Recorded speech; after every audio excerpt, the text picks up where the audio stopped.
Bueno, arrancamos con la guerra, literalmente la guerra de Troya. Y tenemos a Filoctetes. Filoctetes era amigo de Hércules o de Heracles y fue el quien encendió su pira funeraria, un encargo que todos habían rechazado, y él recibió del héroe el arco y las flechas invencibles sumergidas en la sangre de la hidra de Lerna. Bueno, Filoctetes navegó hacia Troya con 7 barcos, pero durante una escala en la que sus hombres se detuvieron en la isla de Crises para hacerse de provisiones, ya sea solo o junto con el resto del ejército, fue mordido por una serpiente en esa ocasión. La herida se infectó, desprendía mal olor, por lo que Ulises le advirtió a Agamenón del desagradable incidente, obligando al Atris, debido al olor que emanaba de la herida, a abandonar al héroe en la isla de Lemnos, permaneciendo así exiliado durante 10 años, que es lo que duró la guerra. Medonte, medio hermano de Ayac o Ileo, tomó el control de los hombres de Filoctetes. Entonces, desembarcaron en Ténedos, que actualmente es la isla de Boscadá, que pertenece a Turquía, que está frente a Troya. Y ahí, bueno, atacaron Ténedos, pero la ciudad fue defendida por su gobernante Ténete, hijo de Apolo. Según otros, solo era uno de sus protegidos, porque el verdadero padre era Signo. Bueno, Aquiles saqueó Ténedos y trató de capturar a Emitea, la hermana de Ténete, que, desesperada, le pidió a los dioses que se la tragara la tierra. Así, llanamente. Y bueno, ahí vino el trágico final de Emitea, cuyas oraciones fueron escuchadas. Y digamos, trató de hacer, bueno, una movida, pero Tetis le ordenó al hijo, o sea, a Aquiles, no matarla. Porque eso, para no incurrir en la ira del Dios supremo, digamos. Sin embargo, era demasiado tarde porque Ténete ya había caído bajo la espada de Aquiles. Así que, bueno, desde ese día Apolo intentó por todos los medios matarlo. Y de hecho, cuando más adelante París lo mate, será el propio Apolo quien dirija la flecha hacia el talón de Aquiles. Así que entonces envió una delegación desde Ténedos a Príamo, el rey de Troya, formado por Menelao, Ulises y Palámedes, para pedir el regreso de Helena. Pero las propuestas fueron obviamente rechazadas. Calcante profetizó que el primer aqueo que tocara la tierra troyana, después de desembarcar de su barco, moriría primero. Por lo tanto, Aquiles decidió no ser el primero en descender, y fue así que Protesilao, rey de Filaque, aterrizó primero. Aquiles descendió solo más tarde, matando a Signo, un hijo de Poseidón, durante una batalla que hubo después. Los troyanos, asustados por el asalto griego, huyeron al interior de la ciudad, mientras Protesilao, que había demostrado valor y valentía matando a varios troyanos, encontró en primer lugar la muerte a manos de Héctor. Algunos dicen que no fue Héctor, sino que fue Eneas. Otros dicen que fue Acates o que Euphorbus. Depende del texto que se tome. Los dioses lo enterraron como un dios en la península de Tracia después de su muerte. Así que esa fue la historia del primero que desembarcó. Los aqueos entonces sitiaron Troya durante 9 años.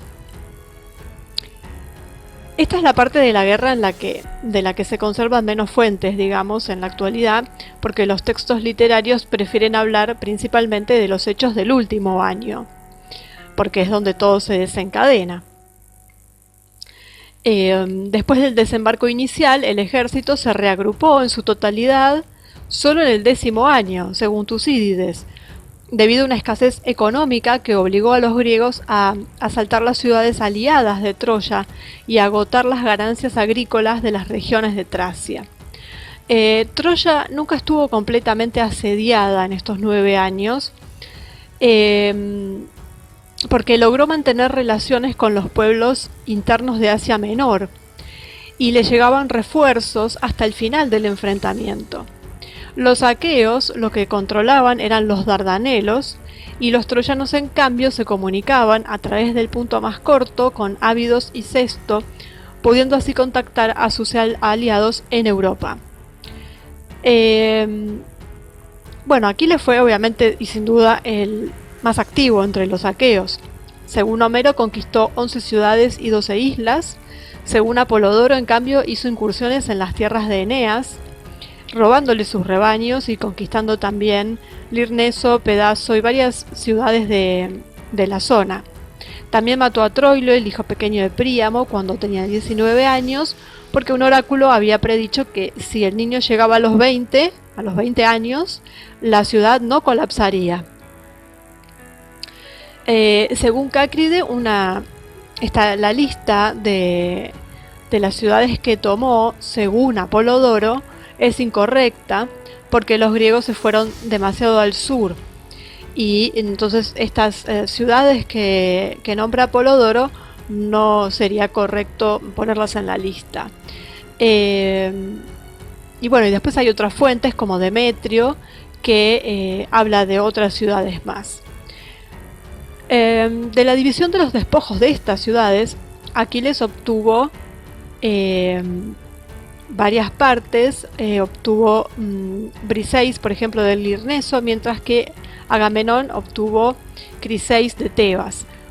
Aquiles capturó al hijo de Príamo, Licaón, mientras Licaón estaba podando árboles en el huerto del padre, y luego ordenó a Patroclo que se lo vendiera a Lemnos, donde lo compró Hesione, el suegro de Héctor, que lo envió de regreso a Troya, y más tarde Aquiles lo asesina después de la muerte de Patroclo.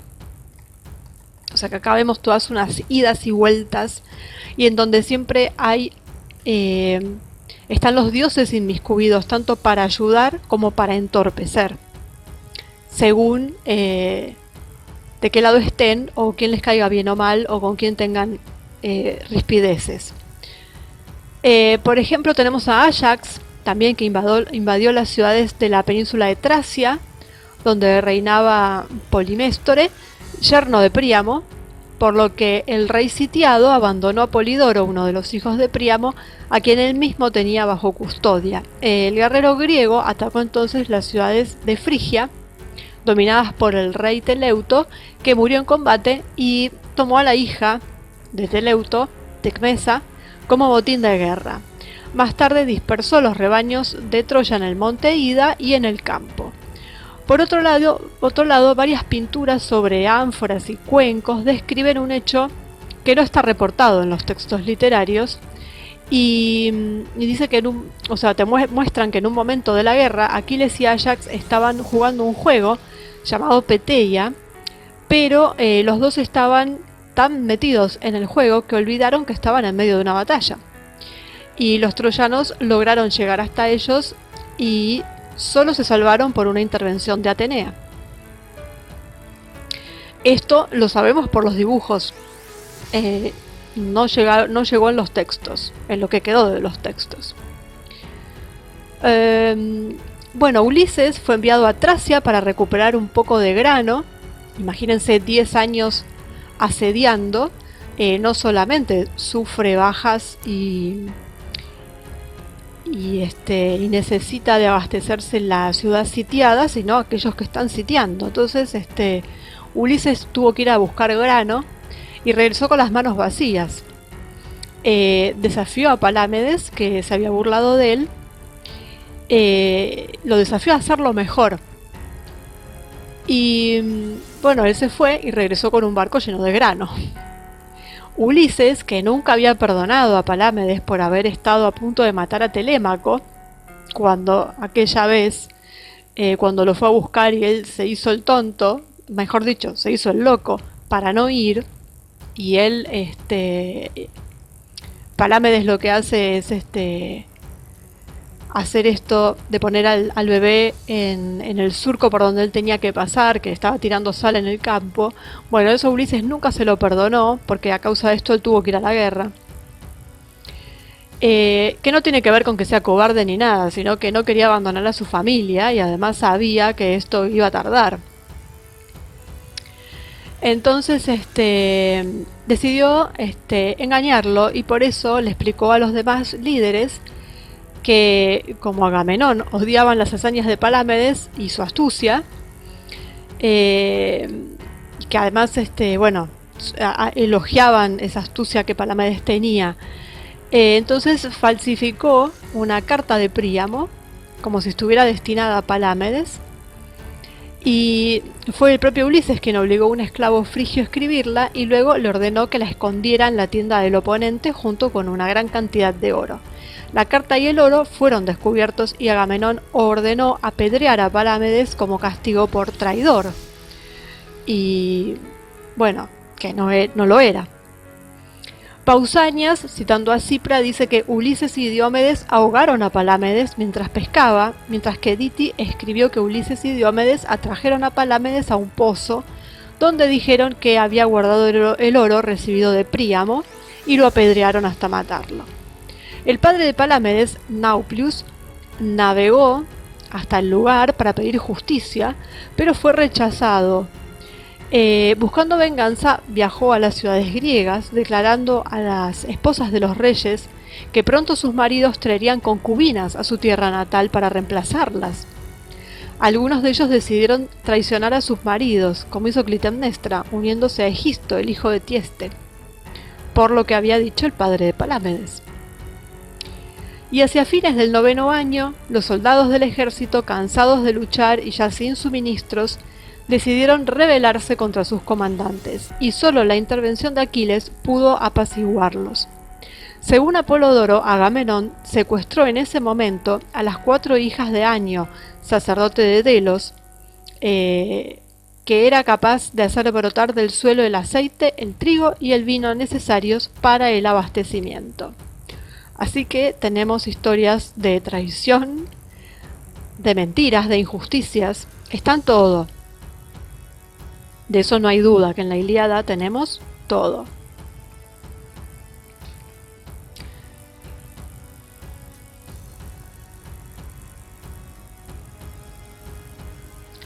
En el campo de los griegos se extendió una epidemia. Fue el castigo decretado por Apolo como castigo a los griegos por haberle robado a este sacerdote a la hija.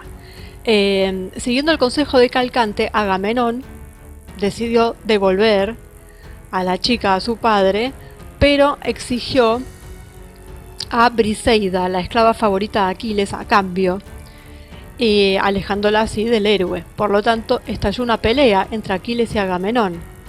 Aquiles decidió no luchar más y permanecer inmóvil en su propia tienda. Tetis, la madre de Aquiles, subió al Olimpo para suplicarle a Zeus que le hiciera justicia a su hijo. El dios accedió, sufriendo los reproches de Hera, por supuesto, que fue inmediatamente aplacada por Éfeso.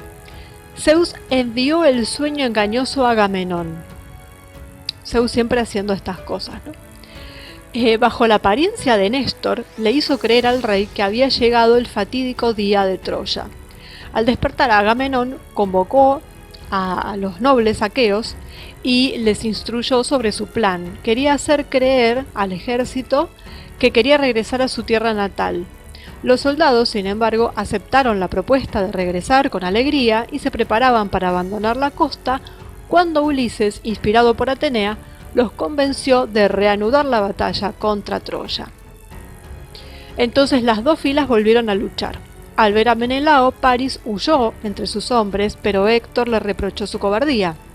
París decidió enfrentarse a Menelao en un duelo, que en un punto correspondía, ¿no? El destino del duelo sería decisivo para la guerra. Después de sacrificar a los dioses, de hacer sus sacrificios, los contendientes se enfrentaron. Menelao estaba a punto de matar a su rival cuando Afrodita lo rescató y lo llevó de regreso a Troya. Y Agamenón decretó la victoria de su hermano. Los dioses se reunieron alrededor de Zeus, que quería salvar a Troya, pero fue Hera quien convenció a los demás dioses para que pidieran la continuación de la guerra. Zeus luego envió a Atenea entre los troyanos, invitó a Pándaro a disparar una flecha a Menelao. La flecha hirió a Menelao y la batalla se reanimó. Pándaro hirió a Diomedes con una flecha, pero este último, ayudado por Atenea, logró matar al troyano. También estaba a punto de matar a Eneas cuando intervino Afrodita, quien salvó a su hijo y a su vez fue herida por Diomedes. Mientras tanto, los troyanos, liderados por Ares, iban ganando. Diomedes, siempre con la ayuda de Atenea, chocó con Ares y lo hirió. El destino de la batalla se volvió a favor de los griegos. Y ahí vemos cómo los dioses luchaban cuerpo a cuerpo junto a los mortales. Héctor pidió poder enfrentarse a un campeón griego. Después de algunas discusiones, aparece el gigante Áyax Telamón. El duelo terminó con una tregua, deseada por dos embajadores por orden de Zeus. A la mañana siguiente se reanudó la batalla. Los griegos, perseguidos por Héctor, fueron empujados cada vez más hacia su campamento.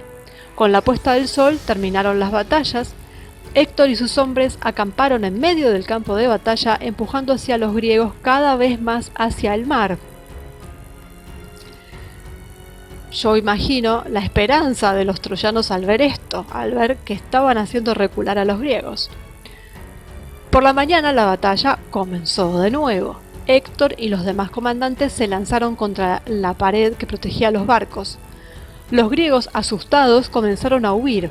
Solo los comandantes más heroicos, como Idomeneo, todavía incitaban a las tropas a defenderse. Los troyanos, liderados por Héctor, y los licios, liderados por Sarpedón, incluso lograron romper la muralla griega y entrar en el campamento. Con una antorcha en la mano, Héctor incluso logró prender fuego a uno de los barcos griegos. Patroclo, el fiel compañero de Aquiles, al ver la batalla que se libraba dentro del campamento griego, le rogó a su amigo que le permitiera tomar sus armas y guiar a los soldados junto con los demás aqueos. Aquiles aceptó, pero le recomendó a Patroclo que se limitara a perseguir a los enemigos del campamento griego sin ir más allá. Mientras tanto, los troyanos habían logrado incendiar la nave de Proticelao, pero la llegada de los soldados liderados por Patroclo, a quien creían que era Aquiles porque estaba usando sus armas, los puso en fuga. Patroclo los persiguió hasta las murallas. Sarpedón, el comandante de los licios, hijo de Zeus, se le opuso. El padre de los dioses quería salvar a su hijo, pero Hera le prohibió oponerse a su destino. Sarpedón inevitablemente cayó bajo los golpes de Patroclo. Zeus solo pudo limitarse a transportar el cuerpo a Licia, la tierra natal del héroe. Sin embargo, llegó el momento de Patroclo. Apolo lo aturdió con un gran golpe. Euphorbus lo golpeó con su lanza, pero no fue lo suficientemente valiente para matarlo. Fue Héctor quien le dio el golpe final. Al morir, Patroclo predijo la inminente muerte de Héctor, quien tomó posesión de las armas del muerto. Al ver llegar el cadáver de su más amado amigo Aquiles, se encerró en su propia furia. Decidió hablar con Agamenón y volver a luchar armado con las armas forjadas por Hefesto. Lleno de ira, se lanzó contra los troyanos que huían asustados, unos corriendo hacia las murallas, otros tirándose a un río que había por ahí. Aquiles no se compadeció de nadie y mató a la mayoría de sus enemigos, incluso a los asustados que le rogaban por favor que no los matara. Los troyanos se precipitaron dentro de los muros, excepto Héctor, que permaneció frente a las puertas, bloqueado por su destino, ¿no?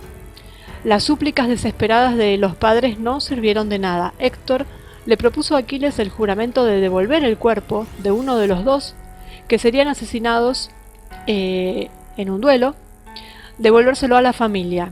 Pero Aquiles se negó airadamente, el duelo comenzó y las lanzas volaron sin éxito en principio.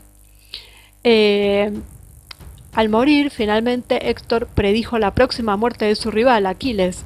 Cegado por el odio, atravesó los pies del cadáver y ató el cadáver del oponente en su carro, haciéndolo girar, lo llevó alrededor de las murallas.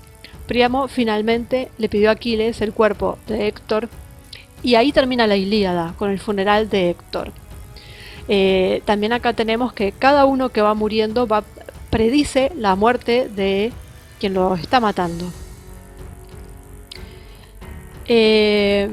Bueno, la Ilíada termina ahí con la muerte de Héctor, pero hay mucho más para analizar sobre la Ilíada y eso es lo que vamos a ver en un próximo video, qué es lo que pasa luego de la muerte de Héctor y bueno, contado por todos estos autores y por todas estas crónicas. Y vamos a seguir adelante viendo qué es lo que pasó, la mezcla entre la mitología y la historia y bueno, todas estas vicisitudes en donde tenemos un poco de todo.